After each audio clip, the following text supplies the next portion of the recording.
Salut, c'est Trado, je suis content de vous retrouver pour l'analyse technique du CFD à risque limité sur France 40, AMANIE 30 et US 30. Précaution d'usage comme d'habitude, il ne s'agit que d'une analyse technique donnée à titre informatif et pédagogique. Cela ne suffit pas en tant que tel pour acheter ou vendre quoi que ce soit. Vous devez vous rapprocher d'un professionnel pour savoir si l'utilisation des CFD correspond à votre profil d'investisseur. On commence par l'analyse du France 40 en données hebdomadaires sur laquelle le consensus des clients CMC Markets est complètement neutre, 51% à la vente, 49% à l'achat. La tendance est haussière puisque nous sommes au-dessus d'une moyenne mobile à 20 semaines qui croît. Dans ces conditions, un ralliement des 5600, 5580 pour une nouvelle tentative de cassure peut avoir lieu. Pour l'instant, ce qu'on doit savoir, c'est que le prochain support important, il est à 5110, 5170, zone sur laquelle on a rebondi assez violemment avec cette configuration en avalement haussier, sera sans doute mise à profit par les investisseurs de moyen terme pour accumuler.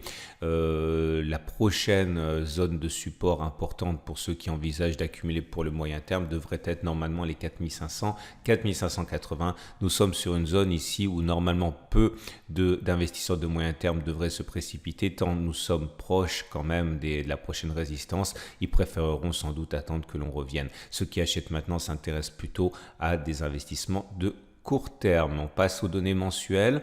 C'est tout aussi clair. La zone de résistance à passer est celle des 5500, 5650 qui s'est révélée intraitable pendant plus d'un an.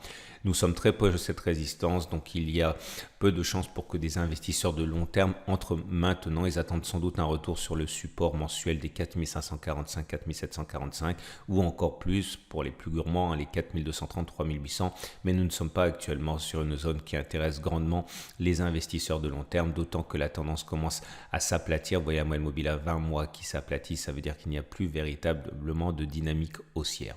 On passe à l'Allemagne 30, configuration assez similaire avec une tendance haussière donnée par le fait que nous soyons au-dessus d'une moyenne mobile à 20 semaines qui croît. Nous avons rebondi assez facilement sur les 11 680, 11 780 qui était une zone de support. Regardez comme elle a été cruciale, cette zone, ça a été un support, ça a été cassé, ça a changé de polarité, ça a bloqué.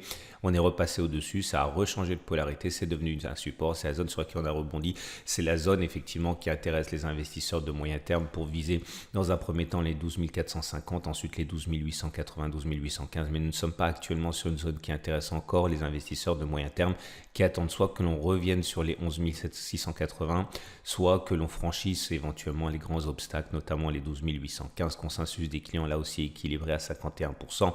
En données mensuelles, la tendance par contre elle est plutôt baissière. Vous voyez, on est en train de batailler avec une moyenne mobile à 20 mois qui descend. Nous ne sommes pas sur une zone qui intéresse grandement les investisseurs de long terme qui préfèrent sans doute les 10 300, 10 600 zones sur lesquelles on a rebondi précédemment, ou alors en clôture au-dessus des 13 600. Mais là encore une fois, ceux qui s'intéressent à l'Allemagne 30 actuellement à l'achat sont ceux qui s'intéressent plutôt au court terme éventuellement. On finit avec l'US 30 en données hebdomadaires.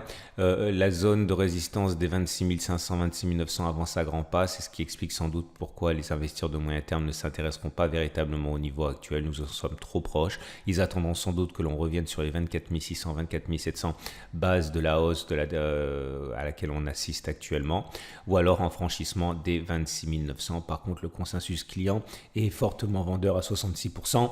Nous sommes en tendance haussière avec une moyenne mobile à 20 semaines qui croît au-dessus de laquelle nous sommes. En données mensuelles, c'est la même chose. Vous voyez que toutes les attaques pour pénétrer et passer au-dessus des 26 500, 26 900 se sont avérées stériles. Les investisseurs de long terme ne peuvent pas s'intéresser normalement à cette zone tant nous sommes proches des obstacles de long terme. Ils préféreront sans doute que l'on attende un retour sur les 21 400, 23 300, base du précédent rebond, alors que l'on clôture au-dessus des 26 900 pour rentrer.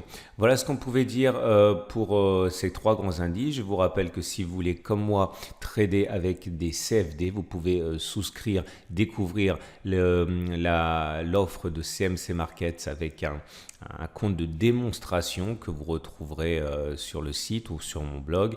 Je vous souhaite une excellente journée et je vous dis à la semaine prochaine pour la mise à jour.